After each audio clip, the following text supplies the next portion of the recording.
ẹ̀dọ̀kí ìròyìn lórí Bembeyeke TV. mo rí fídíò yẹn náà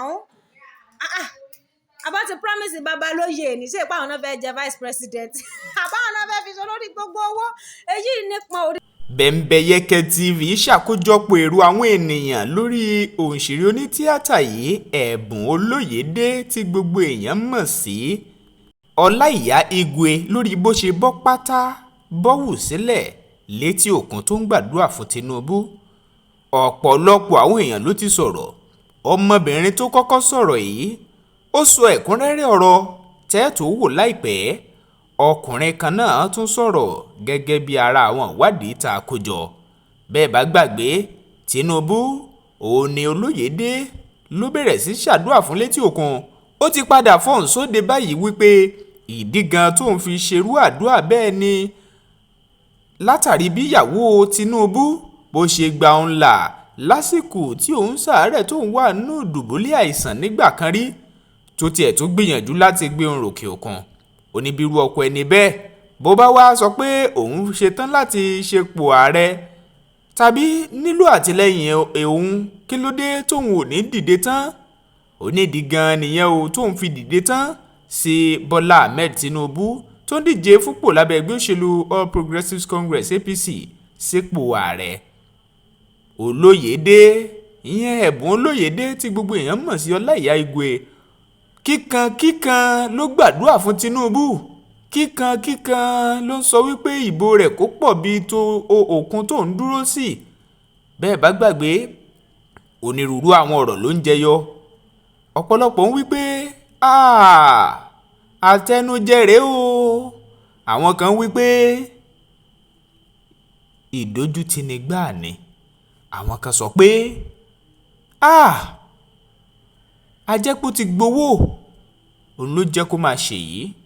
Ẹ farabalẹ̀ gbọ́ ohun tó ọmọbìnrin yìí sọ lójú ìwòye tiẹ̀. Gbogbo èèyàn ìmọ̀ ti wọ̀lú ó gbajúgbajà òṣèré Olaiya Igwe wọ́n lọ sétí òkun lọ gbàdúrà ní òfin Tinubu torí kíni ṣe ìjákújẹ mọ̀lẹ́lẹ́ yìí àbí odidi public figure yìí gbẹnu tán àbọ̀n èdè tiẹ̀ ni wọ́n èdè tiẹ̀ wọ́n ṣe àlọ́ gbàdúrà létí òkun wọ́n mo rí fídíò yẹn náà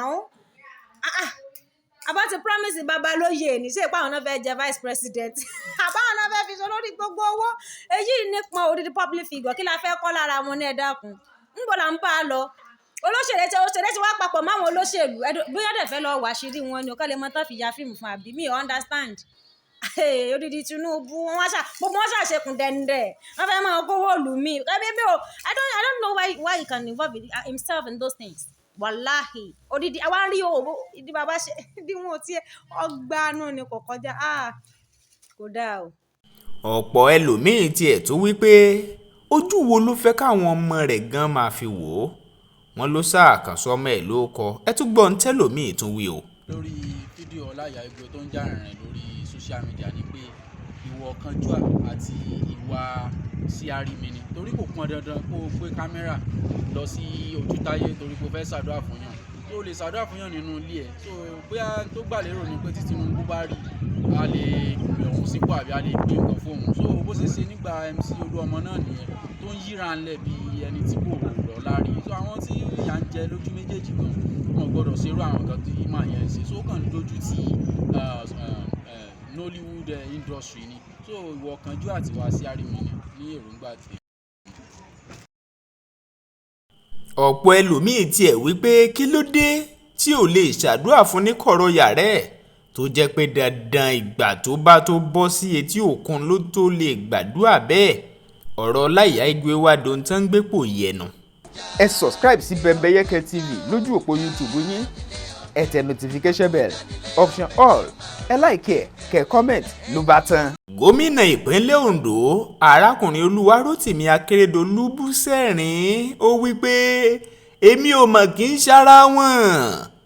Fún kíni lórí kíni bẹ́ẹ̀ bá gbàgbé ìjọba àpapọ̀ orílẹ̀-èdè Nàìjíríà sọ pé àwọn gómìnà kan wà tó jẹ́ pé wọ́n ń jèrè ìdá 13 nínú owó epo láwọn ìpínlẹ̀ wọn tó sì jẹ́ wípé àwọn ganan túbọ̀ ń dákún sẹ́ fáwọn ọmọ orílẹ̀-èdè Nàìjíríà tí ń bẹ ìpínlẹ̀ kó wa wọn látàrí bí wọn ò ṣe lówó ọ̀ngàn fún tó yẹ ṣùgbọ́n tó jẹ́ pé àwọn afárá ìyẹn bíríìjì àwọn oríṣiríṣi pápákọ̀ òfurufú àtàwọn nǹkan míì ni wọ́n ń kọ́ tó sì jẹ́ pé àwọn aráàlú ò sì lè jàǹfààní àwọn nǹkan yìí.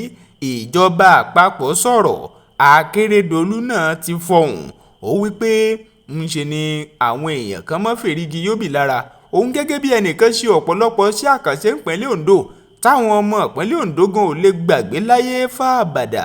Ó ní kò mọ́ síbẹ̀ nìkan yàtọ̀ sí wípé òun ti gbé àwọn ìgbésẹ̀ akitiyan, òun san àwọn owó tó jẹ gẹ́gẹ́ bí owó ẹ̀tọ́ àwọn òṣìṣẹ́ ní ìpínlẹ̀ Ondo, òun sì sa gbogbo ipá tó yẹ kóun sà gẹ́gẹ́ bí gómìnà rẹ̀. Ó ní kí la wá ń sọ, ó ní ọ̀pọ̀lọpọ̀ àwọn èèyàn tí ń gbónírúurú ọ̀rọ̀ pò yí ẹnu kí wọ́n má ṣe dárúkọ sírú àwọn èèyàn bẹ́ẹ̀ tàbí gómìnà bẹ́ẹ̀ tí ò ṣe ń tó tọ́. Ó lóun ṣe ń tó tọ́ ní tòun. Ó ní bẹ́ẹ̀ bá dé apá Àkókó ọ̀dọ̀ àwọn Àkókó lọ́hùn-ún nípínlẹ̀ Ondo, bẹ́ẹ̀ bá dé ìpínlẹ̀ Ondo dáadáa tẹ́ ẹ délùú Àkúrẹ́, ẹ dé àwọn ìlú míì nípínlẹ̀ Ondo, ó lẹ́ẹ̀rí pa òun, ẹ sì rí i pé àwọn owó tó ń gbà òun ti ná lọ́nà tó yẹ. Ẹ mọ́ fèrègì yóbì lára ni arákùnrin Olúwarótìmí Akérédolú ń sọ, táwọn olólùfẹ́ rẹ̀ á máa pè ní àkẹ́tì. Gómìnà ìpínlẹ̀ Ondo ó bínú tán o, ó wí pé mo yàtọ̀ sí wọn gédéǹgbé. Bembeyeke TV jẹ́ ìkànnì tó o ti lè ríròyìn bó ṣe ń lọ wò nígbà gbogbo. Ọ̀pọ̀ ló ti ń fojú sọ́nà fáwọn ojúlówó ìròyìn àti ètò lédè àbínibí wa. Kí ẹ lè máa rí wò, ẹ subscribe sí Bembeyeke TV lójú òpó YouTube yín. Ẹ tẹ notification bell, option all, ẹ like kẹ́ comment ló bá tán. Gbogbo ìgbà tí ìròyìn bá ti balẹ̀ wàjà ní ìsọfúnni yóò máa dé sọ́dọ̀ yín.